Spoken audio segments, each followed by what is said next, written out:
And if that can be taken away, the fear of death from people, that would be the best thing for the mankind. Yeah. But that is the thing that the elite does not want people to know, because then they take their energy, then they don't listen to them. Yeah. Then they listen to their own soul, their own energy. Yeah. And that's very dangerous for the elite.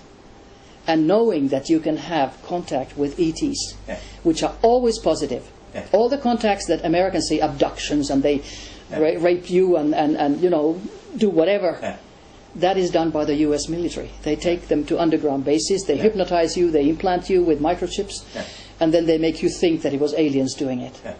Now, all the contacts that I have heard from Finland, and I have written the book, Our Secret Worlds, talking about these things too, they are very positive. Like, you know, somebody wakes up in the middle of the night and a little ET is next to the bed. There are, of course, many, many races. Like we even have a few races that are different here, but looks like a very lovely child, but is an adult. And all of a sudden gives a kiss, you know, and then disappears. And the woman who experiences that, it was just a wonderful experience with a first contact with an ET. And I had my first physical contact when I had been to a conference, and there was a man who was talking about Uri Geller, and he was a medical doctor, and originally from Yugoslavia, and then American. He's deceased now, and he said he is flying with UFOs. And I said, come on, I mean, you're a medical doctor telling me you're flying with UFOs? I said, why don't you take me along? And he said, where do you live? I said, I live in Lapland, in Rovaniemi, capital of Lapland, at the Polar Circle. And there's a river next to my house. It's a row house, so there are a few families, but they're used to for whatever. You know, Finns are not scared for anything. So he said, well, I have to ask for permission. You know, I thought, who is he asking permission for?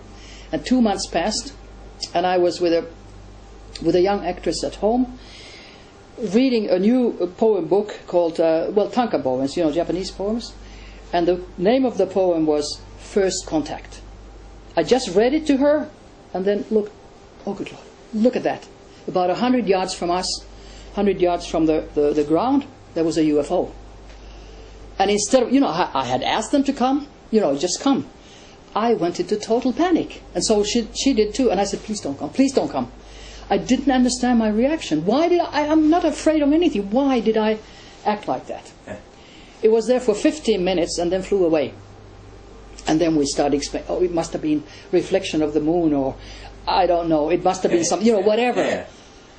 Okay, next morning I wake up, open Lapland Times, Lapin Kansa. 100 people had called the police and the army and whatever, the press. They had seen something, a light phenomenon, whatever, right there next to the river. So the chief of the Air Force of Lapland said it was a Soviet rocket that stops for 15 minutes to say, hi, Rauni. Right? I mean, that was nothing. Then 4 years passed. We had a new chief of the Air Force of Lapland, and he was asked about the incidents. Oh, he said it was a flock of birds. So a little sarcastically, I write in my book that, you know, the standard of our Air Force commandos is not very high if they can't distinguish between a flock of birds and Soviet rockets or a UFO. And of course it was a UFO, because they are not allowed to tell the truth to the public without special permission. And special permission is given sometimes to astronauts, cosmonauts, pilots, to test the reactions of the people. And the reactions are not always positive. Fundamentalists, you know, whether they are Muslims or Christians, they are afraid. They deny, and I always say, why don't you read your Bible? Because there is statements that the men from the skies were mating with the women of the earth. And there are book scrolls that are flying, you know, or like a cigar from UFO.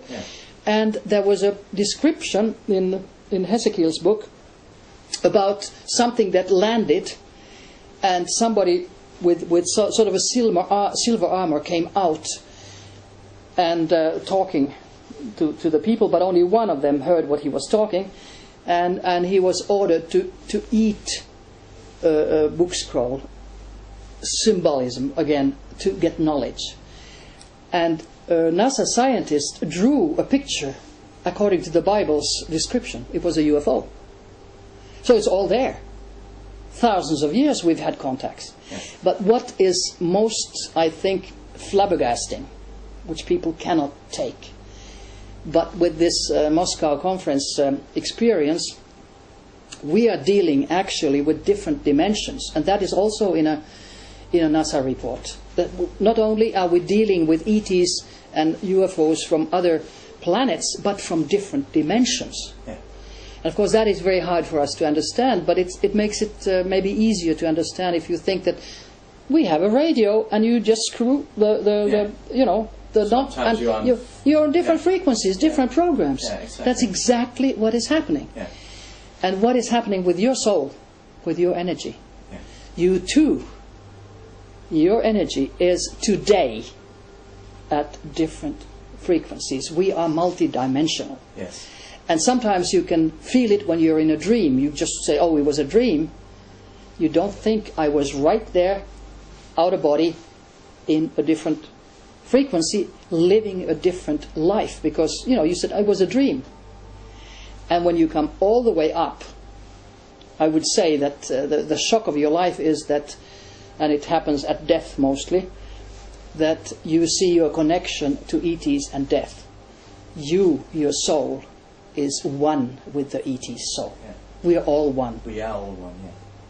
So the universe is one big energy field, and then sends out like beams of us to experience and bring the experiences back to the big, huge energy field of the universe. And that's what the elite are afraid of, that people will know that we are all. That's right. All part of the same consciousness. Yeah, there would be no wars. There would be only love, universal love all over the world. Yeah. And that's the aim we should aim at.